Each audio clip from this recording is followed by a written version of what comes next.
الأمي المكي المدني العربي الحجازي المدني القريشي الهاشمي المطلبي سبحان الله وعلى آله وأصحابه وأتباعه وأزواجه وأولاده وأحبابه وآبائه وأنصاره وأهل بيته الطيبين الطاهرين المطهرين الأكملين الأجملين سبحان الله.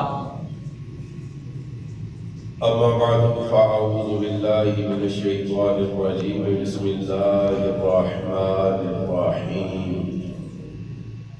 قال الله تبارك وتعالى في كلامه المجيد وفرقانه الحميد وبرهانه الرشيد: يا أيها الذين آمنوا كتب عليكم الصيام كما كتب على الذين من قبلكم لعلكم تتقون. صدق الله العظيم.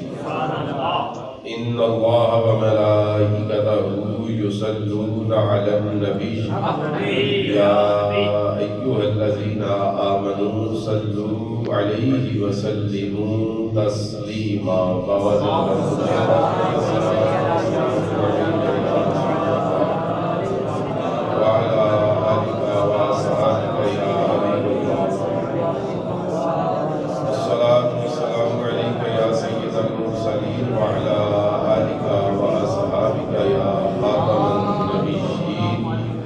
فتح باب نبوت پہ بے حد درود، ختم دور رسالت پہ لاکھوں سلام.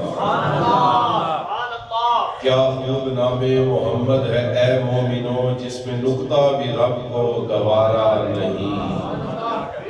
اور دامن مصطفیٰ یہ ہم چھوڑ دیں، اتنا کمزور ایمان ہمارا نہیں. اور رحمت سے ان کی جو منہ پھیر لے، دو عالم میں اس کا گزارا نہیں. اور خود خدا نے یہ مصطفیٰ سے فرما دیا، جو تمہارا نہیں وہ ہمارا نہیں.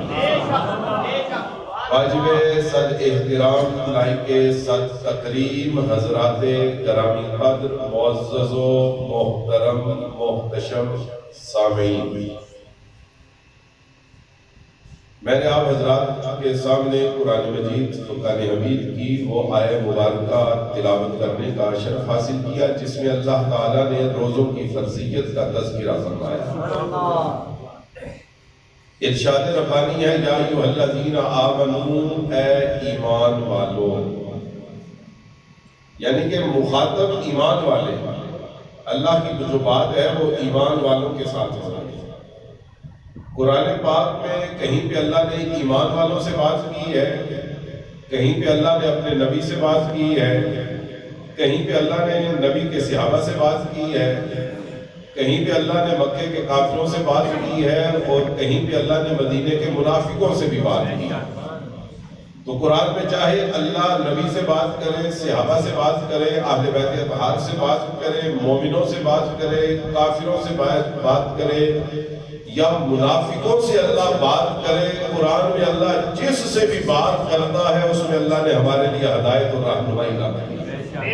ہمارے لیے وہ ہدایت ہے، اس میں ہمارے لیے ہدایت کا سمندر ٹھاٹھے مار رہا ہے. اللہ نے فرمایا: یا ایھا الذین آمنوا، اے ایمان والو.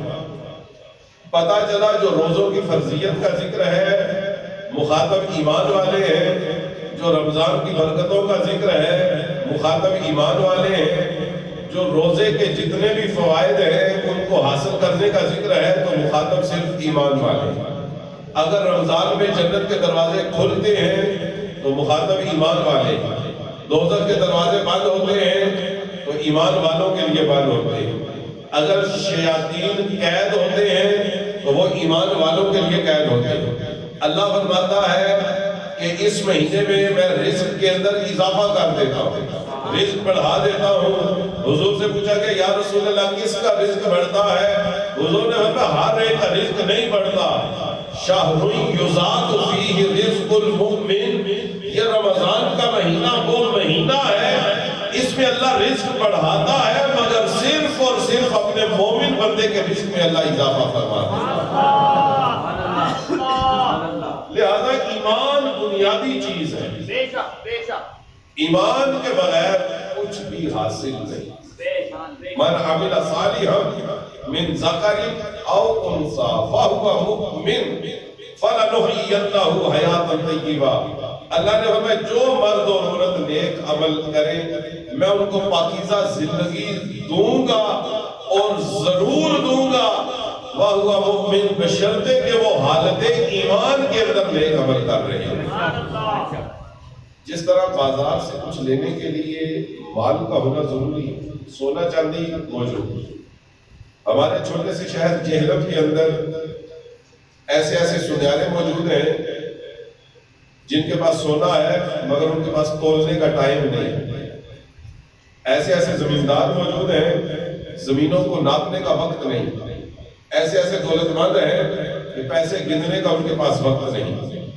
یہاں پہ بازار کے اندر ہر چیز موجود ہے مگر لے وہی سکتا ہے جس کے پاس مال ہو، سونا چاندی ہے مگر لے گا وہی جس کے پاس مال ہو۔ بازار کے اندر ہر قسم کی چیز موجود ہے، لے وہی سکتا ہے جس کے پاس مال ہے۔ طرح طرح کا فرنیچر موجود ہے، لے گا وہی جس کے پاس مال ہوگا۔ مال کے بغیر بازار سے کچھ حاصل ہو سکتا ہے؟ ہرگز نہیں۔ ایک بندے کے پاس مال ہو ہی نہ یا ہو تو وہ گھر رکھ کے خالی ہاتھ اور جیبیں لے کے بازار چلا جائے اور کہے جی میں ادھر سے کچھ خرید کے لے جاؤں، وہ خالی ہاتھ واپس آئے گا اور واپس آ کے کہ نہیں جی کچھ ہے ہی نہیں، تو آپ کہیں گے بھائی وہاں پہ سب کچھ ہے مگر اس کو پانے کے لیے جو چیز ہونی چاہیے وہ تم ساتھ لے کے ہی نہیں گئے۔ اللہ حاضر کے آسے رمضان المبارک کے مہینے میں اللہ نے سب کچھ رکھا ہے، اس میں اللہ نے برکتیں رکھی ہیں، رحمتیں رکھی ہیں، جنتیں دی ہیں، اس میں اللہ نے امن چین سکون اور خوشحالی رکھی ہے، اس میں اللہ بندوں کو مغفرت کر دیتا ہے، ان کی بخشش ہو جاتی ہے۔ رمضان کے مہینے میں اللہ مہربان ہوتا ہے، اس مہینے کے فیوز و برکات بہت زیادہ ہیں مگر حاصل وہی کر سکتا ہے جس کے پاس ایمان کی دولت ہوتی ہے، اور جس کے پاس ایمان نہیں اس کا رمضان چاہے صحن کعبہ کے اندر گزر جائے اسے وہاں پہ بھی کچھ حاصل نہیں ہو سکتا۔ جس کے پاس ایمان کی دولت ہو نا وہ کسی غار میں بیٹھ کے بھی اللہ کو یاد کر رہا ہو، ساری مخلوق وہاں پہ بھی پہنچ جائے۔ بس بنیادی چیز ایمان ہے۔ یا ایھا الذین آمنوا، اے ایمان والو۔ لوگ کہتے ہیں اگر رمضان میں شیاطین قید ہو جاتے ہیں، سلسلۃ الشیاطین حدیث مبارکہ کے الفاظ، ایک اور حدیث میں حضور نے فرمایا صفدت الشیاطین، شیطانوں کو جکڑ کے باندھ دیا جاتا ہے۔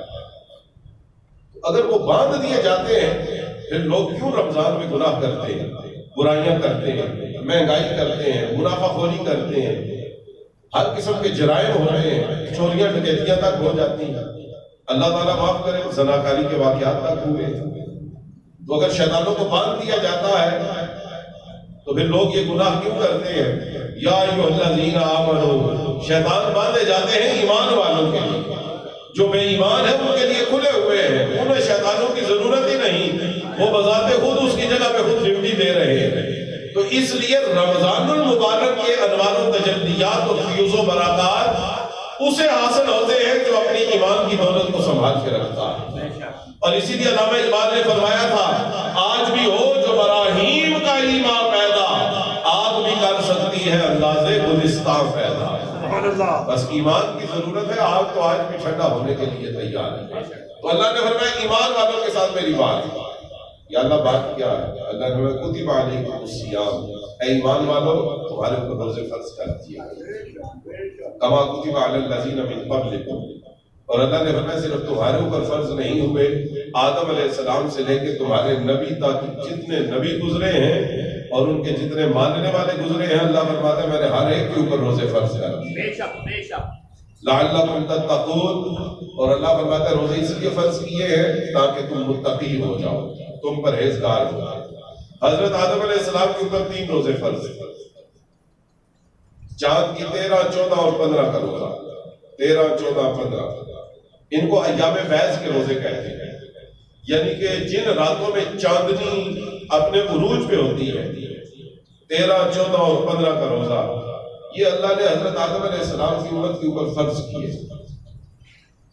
اور ان کی وجہ یہ تھی کہ جب اللہ نے حضرت آدم علیہ السلام کو جنت سے زمین کے اوپر بھیجا تو حضرت آدم علیہ السلام نے ایک مرتبہ اپنا چہرہ دیکھا آئینے کے اندر. آدم علیہ السلام نے دیکھا کہ وہ جو حسن و جمال جنت میں تھا اب دنیا میں آ کے وہ نہیں رہا. جو چہرے کی رانائی، رنگینی، دلکشی اور جاذبیت اور جو انوار و تجلیات جتنے جنت میں تھے دنیا میں آ کے اتنے نہیں رہے. تو عرض کی پروردگار وہ جو میرا حسن و جمال جنت میں تھا دنیا میں آ کے وہ والا باقی نہیں رہا ہے ضرور، مگر وہ جنت والا نہیں رہا. وہ جو چہرے کا جو خوبصورتی تھی اور چہرے کے اندر جو انوار و تجلیات جنت میں تھے یہاں پہ اترے نہیں. پروردگار یہ کیسے واپس آئیں گے؟ اللہ نے فرمایا یہ 3 روزے رکھو، 13، 14 اور 15 کا روزہ، ایام بیض کے روزے. یا اللہ ان کا کیا ہے؟ اللہ نے فرمایا اگر میں نے اپنے بندے کو کوئی نعمت دے کے واپس لے لی ہو، بندے کو کوئی چیز ملی ہو اور وہ چھین گئی ہو اور بندہ چاہتا ہو کہ وہ چیز واپس آ جائے، اسے چاہیے کہ وہ روزے رکھے، کیونکہ روزہ وہ عبادت ہے یہ مجھے اتنی پسند ہے اس میں میں بندے کو اور زیادہ بھی دیتا ہوں اور جو کچھ بندے کا ضائع ہو گیا ہوتا ہے وہ بھی اسے دوبارہ عطا فرما دیتا ہے. لہذا روزوں کی اندر یہ پہلی افادیت یہی ہے کہ یہ جو ہماری چیزیں ہم سے چھوٹ گئی ہیں، ہم سے چھین گئی ہیں، ہم سے ضائع ہو گئی ہیں، ہم انہیں اپنی نادانیوں یا کم عقلیوں یا مقدر کی وجہ سے کھو بیٹھے ہیں. ہمارا کاروبار پہلے بہت اچھا تھا اب اس طرح نہیں رہا، صحت بہت اچھی تھی اب اس طرح کی نہیں رہی.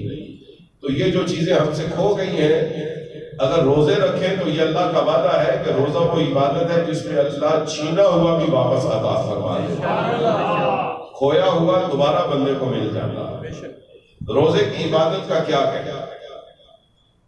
صحابہ کرام رضوان اللہ علیہ اجمعین فرماتے ہیں کہ ساری عبادتیں ایک طرف رکھی جاتی ہیں، کلمہ، نماز، حج، زکوٰۃ، صدقہ، خیرات، عمرے، ذکر و فکر، درود و سلام، عبادتیں، یہ ساری چیزیں بندے کو اللہ کے قریب کرتی ہیں.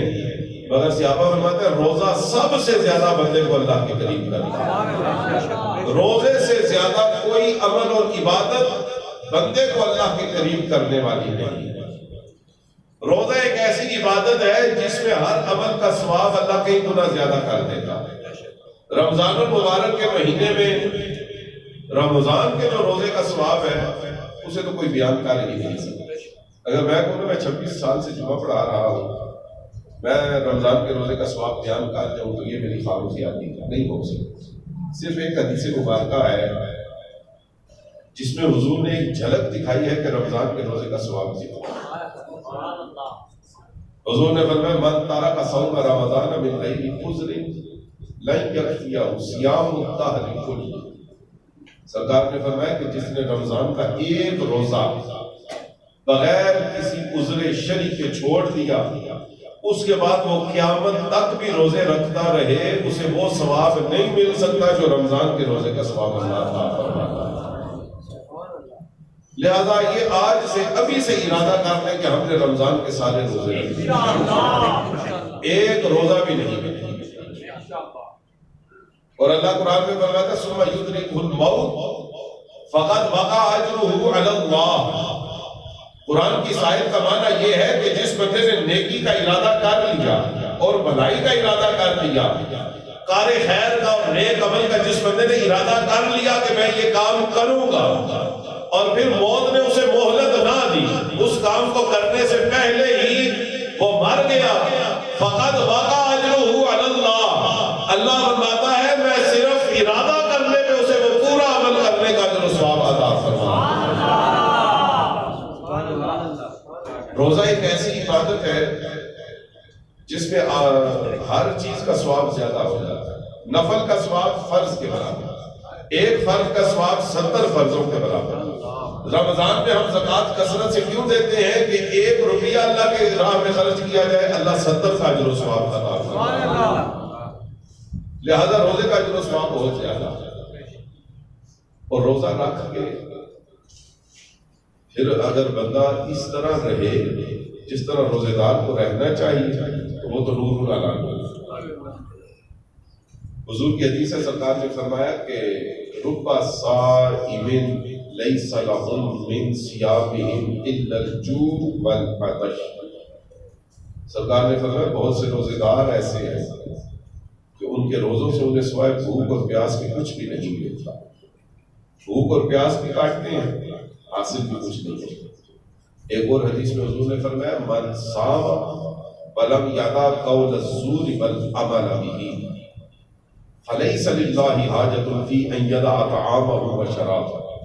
حضور نے فرمایا جس نے روزہ رکھا مگر حرکتیں نہ چھوڑا، جس نے روزہ رکھ لیا اور جھوٹ نہ چھوڑا، روزہ رکھ لیا اور ذخیرہ اندوزی نہ چھوڑی، روزہ رکھا اور منافع خوری نہ چھوڑی، روزہ رکھا اور غیبت اور گالی گلوچ اور چغل بازی نہ چھوڑی، تو حضور نے فرمایا اللہ کو کوئی ضرورت نہیں کہ وہ بندہ بھوکا رہے یا پیاسا رہے.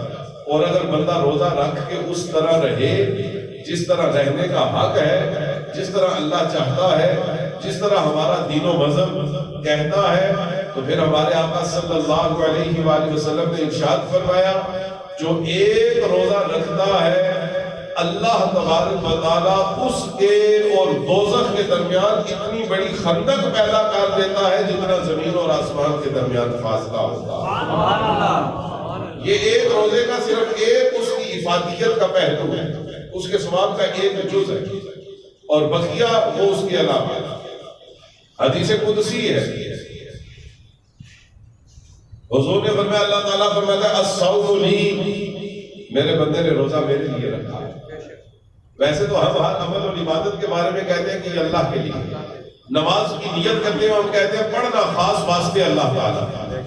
ہم ایک روپیہ بھی مسجد کے ڈبے میں ڈال کے کہتے ہیں اللہ کے لیے. ہم علماء اور مسکینوں کی مدد کر کے بھی کہتے ہیں اللہ کے لیے. ہر عمل، ہر نیکی، ہر عبادت وہ اللہ کے لیے ہے، مگر اس عبادت کا کیا کہنا جس کے بارے میں اللہ خود فرما رہا ہے میرے بندوں تمہارا یہ عمل صرف اور صرف میرے لیے. کیونکہ روزہ اللہ اور بندے کے درمیان راز ہے. ایک بندہ نماز پڑھ رہا ہے وہ نظر آ رہا ہے، ذکر کر رہا ہے نظر آ رہا ہے، حج کے لیے گیا ہے پورے محلے اور خاندان کو پتا، عمرے کے لیے گیا ہے تو اچھا خاصا غلغلہ مچا ہے کہ فلاں بندہ عمرے کے لیے گیا. باقی ہر عمل نظر آتا ہے. تلاوت قرآن کوئی کر رہا ہو وہ نظر آتا ہے، مگر روزہ وہ عبادت ہے جس نے یہ کی ہو وہ نظر نہیں آتی، وہ ظاہر نہیں ہوتی. یہ اللہ اور بندے کے درمیان راز ہے. اور اللہ فرماتا ہے الصوم لی، چونکہ روزے کا کسی دوسرے بندے کو پتہ چل ہی نہیں سکتا، لہذا میرے بندے نے روزہ میرے لیے رکھا ہے. وَأَنَا أَجْزِي بِهِ، اور جب قیامت کا دن آئے گا ہر عمل کا ثواب فرشتوں کے ذریعے دیا جائے گا، مگر جب روزوں کے اجر و ثواب کی باری آئے گی اللہ فرمائے گا میرے فرشتوں میرے اور میرے بندے کے درمیان سے ہٹ جاؤ، اس نے روزہ بھی میرے لیے رکھا تھا اور میں اسے ثواب بھی اپنے دست قدرت سے خود عطا فرماؤں.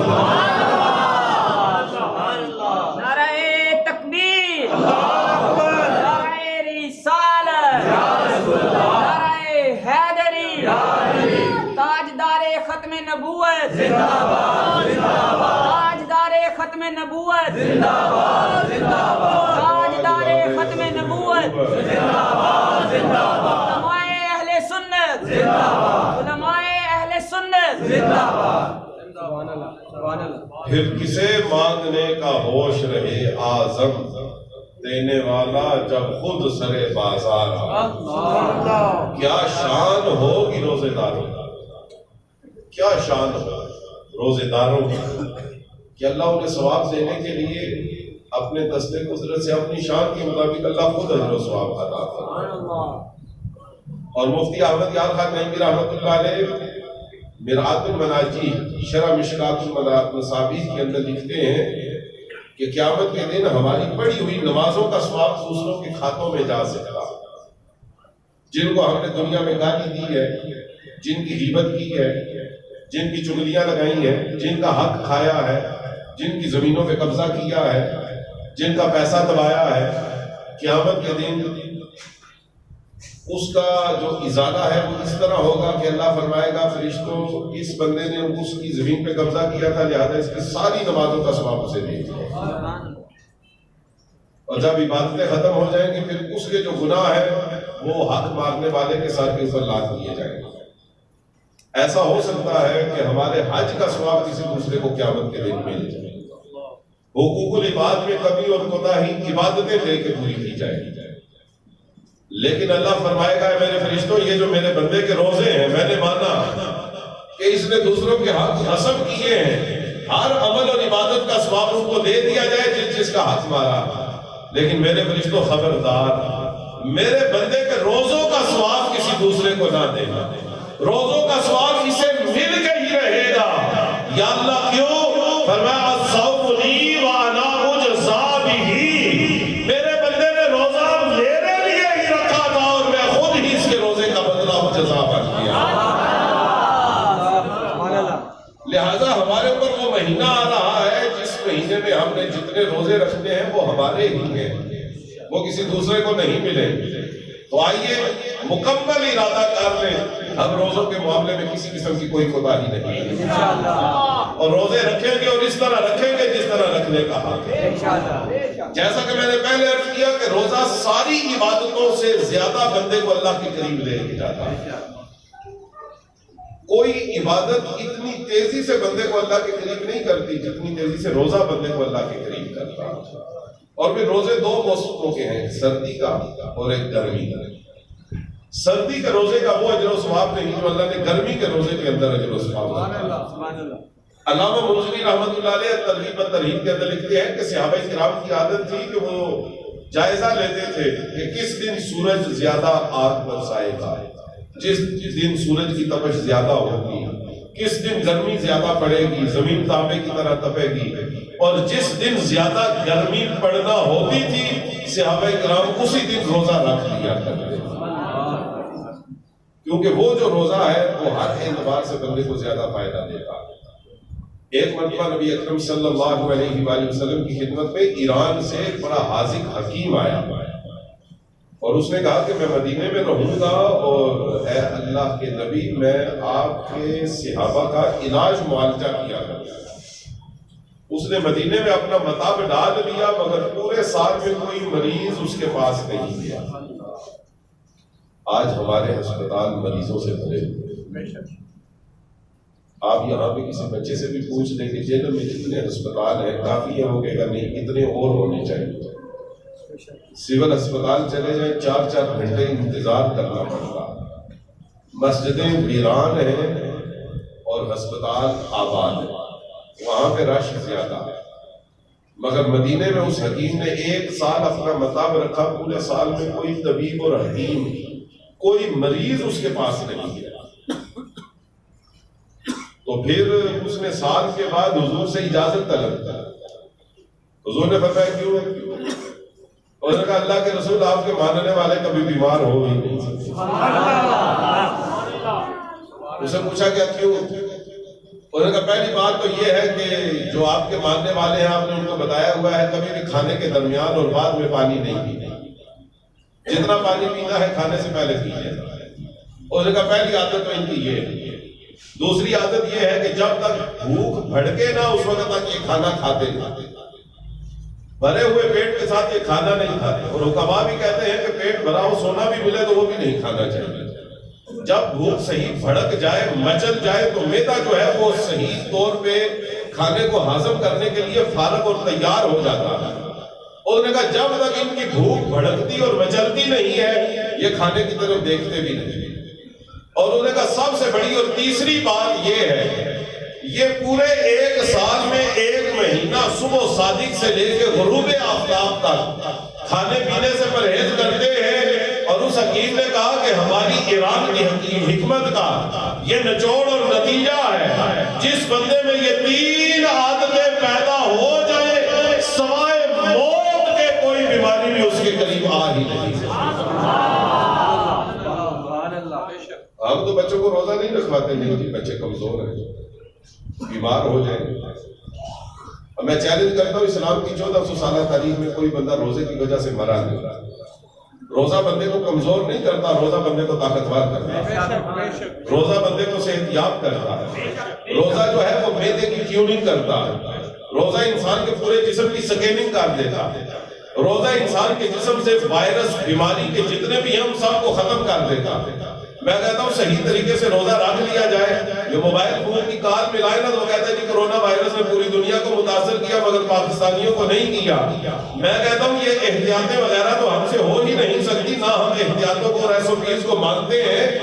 پچھلے سال ہم کرونا سے اس وجہ سے بچ گئے تھے میرے محترم سامعین کہ ادھر کرونا آیا تھا، ادھر رمضان آ گیا تھا، اللہ نے رمضان کی برکتوں کی وجہ سے اس بیماری سے ہمیں بچا دیا، اور آج تیسری لہر آئی ہے، پھر رمضان آ گیا ہے۔ یہ اللہ ہمارے اوپر مہربان ہے۔ یہ کوئی نہ سمجھے کہ ہم پاکستانی اگر زیادہ متاثر نہیں ہوئے تو اپنی احتیاطوں کی وجہ سے نہیں ہوئے یا ویکسین کی وجہ سے نہیں ہوئے۔ مثالیں موجود ہیں، میرے اپنے جاننے والے ہیں ویکسین لگوا کے بھی انہیں کرونا ہو گیا تھا۔ یہ جو ہے یہ روزوں کی اور رمضان کی برکتیں